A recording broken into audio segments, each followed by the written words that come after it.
channel. Please hang up and try again. Life's transformation. Lifestyle. Entertainment. Wisdom and sharing moments. It's all about you and your future that's enriching your life. Gay FM, the channel that brings you up. The channel that brings you up.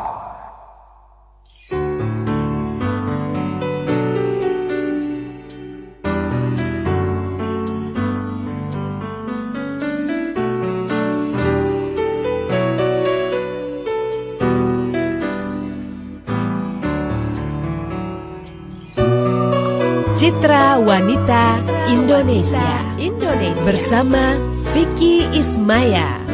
Kerjasama tabloid Wanita Indonesia dan Radio Day FM dipersembahkan oleh Yayasan Damandiri.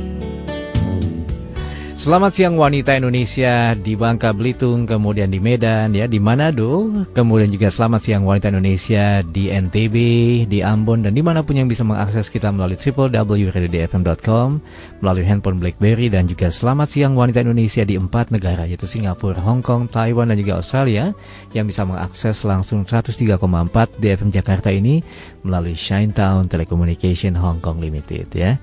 Baik, sesuai dengan janji saya jam 2 ke jam 3 kita punya special guest gitu ya.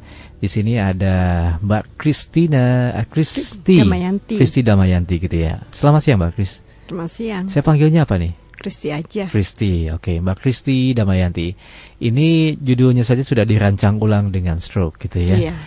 Ya, memang beliau ini lahir di Jakarta, kemudian lebih tepatnya sekarang sudah menjadi seorang insinyur gitu ya, arsitek gitu ya, sudah arsitek. Kemudian lulus arsitek di Universitas Tarumanegara tahun 1992. Ya. Kemudian dalam 4 tahun kita sudah mendapatkan predikat sebagai seorang arsitek. Kemudian juga tahun 94 mulai kerja di Ciputra. Ya. Dan ini sampai dengan tahun 98. Setelah itu bekerja di Multicon Group gitu ya. Ya. Kemudian setelah itu juga tidak lama beliau hamil gitu ya. Iya. Itu anak yang pertama ya Mbak. Itu waktu itu anak kedua. Anak kedua ya. Iya. Dan kemudian memutuskan mengundurkan diri dan gabung dengan Agung Podomoro gitu ya. Lalu belajar di San Francisco? Enggak Itu ya. Enggak itu memang pernah. tinggal waktu itu ya. Ya enggak juga. Enggak Jadi juga. yang San Francisco belajarnya Ya. susah. Itu lagi jalan-jalan. Oh, itu hanya waktu vacancy Ya, aja. ya bulan tahun 2010. 9 Desember. 9 itu Desember. mall saya yang saya kerjakan tuh buka. Setelah itu saya memang jalan-jalan satu keluarga besar 5 minggu.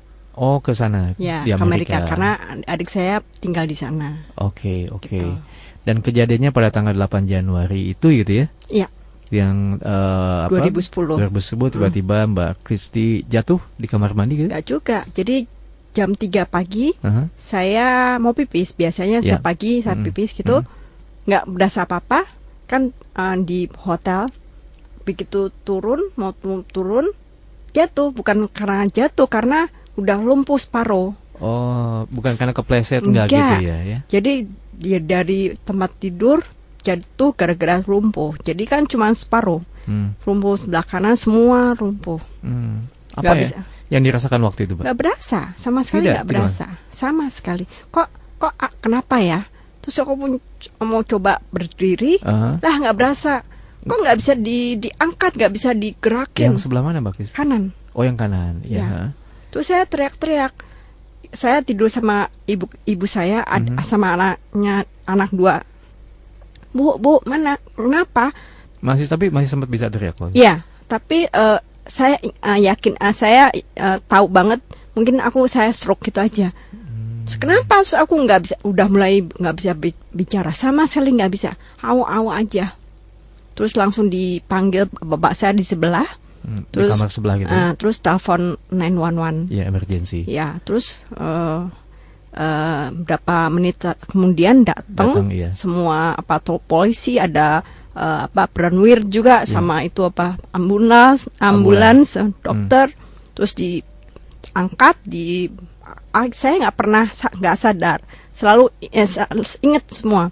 Jadi orang-orang gede, hitam-hitam gede-gede, saya diangkat terus langsung ke rumah sakit terdekat. Yeah. Terus kira-kira katanya 15 menit kemudian saya di MRI, hasilnya gitu ya? Ada bahwa otak kiri saya pembuluh darahnya pecah, dan kira-kira 20% terendam darah. Terendam darah, waduh. Terus bapak sama mau diapain? Mau operasi?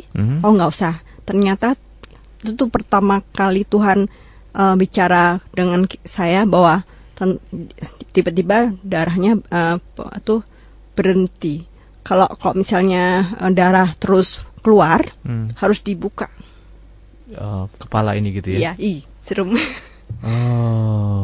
Tapi benar Tuhan memang menolong saya. Sudah selesai.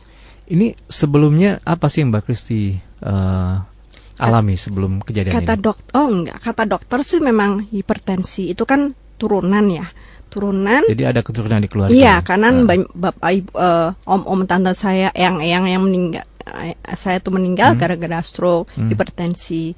Jadi setelah saya cerai tahun 2007, saya kena hipertensi. Terus dari dulu setiap hari harusnya minum obat. Namanya juga saya bandel, susah lupa minum obat, malas ke dokter. Ntar aja lah gitu minum obat. Iya. Ntar besok aja lah. Ngapain sih hari ini? Betul. Nah terus kemarin kan mall saya itu memang lagi gencar-gencarnya deadline. Jadi kerjanya mati-matian. Saya sih seneng lupa aja gitu ya. Kerja ini oke, tapi memang lupa. Jadi waktu di Amerika tuh memang lagi seneng-seneng, lagi have fun aja gitu ya. Iya. Itu sampai sebenarnya beban juga nggak ada waktu itu ya? Enggak ya, cuman beban kerja ya. Tapi nggak masalah buat saya, benar nggak bermasalah. Ternyata tuh hipertensi dan udah ngumpul jadi satu dari saya cerai, memang mungkin masalah gitu loh. Kata dokter. Gitu ya? Iya. Dari waktu hipertensi didiagnosis sampai stroke berapa lama tuh? Diagnosis kira-kira 2007. Jadi lama dong, hampir 3 tahun gitu ya. Setelah itu memang diantara itu tidak ada gejala apa-apa ya? Enggak, selalu kan lupa minum obat, terus tensinya pasti tinggi sampai pernah sampai 224 sampai bawahnya 145. Memang terlalu tinggi. Itu sering. Dan saya nggak peduli juga. Nah, saya yang salah. Kalau waktu tinggi itu apa? Minum obat? Iya, habis itu biasanya kan di kantor lagi stres kerjaan, naik, terus lagi kepala sakit, saya telepon papa saya, minta jemput atau ke dokter, gitu. Tetap habis itu ya udah lupa minum obat, gitu deh. Padahal yang benar adalah dari 2007 itu harus mengkonsumsi obat. Tiap hari harus, itu kata tidak dokter. Tidak boleh absen. Kata dokter kalau kita orang hipertensi itu sudah pasti setiap hari harus minum obat. Walaupun mungkin dosisnya lain-lain. Berapa jenis obat itu? Cuma satu, kecil lagi. Cuma lupa. Iya. Cuma kecil banget. Cuman karena kecil itu kali ya. Dan satu itu jadi kadang-kadang lupa ya. Iya kali. Dan itu sekali lagi wajib, tidak ada libur ya? Harusnya nggak boleh libur. Setiap hari. Iya. Kemudian jam berapa terserah gitu ya? Biasanya pagi. Sebelum berangkat kerja. Iya. Jadi kan pagi supaya tekanan darahnya lebih baik. Harga kerja kan pasti naik. Biarin aja nanti pagi itu lagi. Jadi kalau memang sudah parah baru kadang-kadang 2 kali kayak orang tua saya 2 kali. Gitu. Oke, baik. Nanti kita akan ngobrol lagi dengan Mbak Kristi Damayanti. Ini temanya bukan tema, judulnya saja udah dirancang ulang dengan stroke. Apa sih yang dirancang ulang dengan stroke? Kemudian Anda ingin tanya-tanya dengan beliau, silakan di 0815 1034 1034.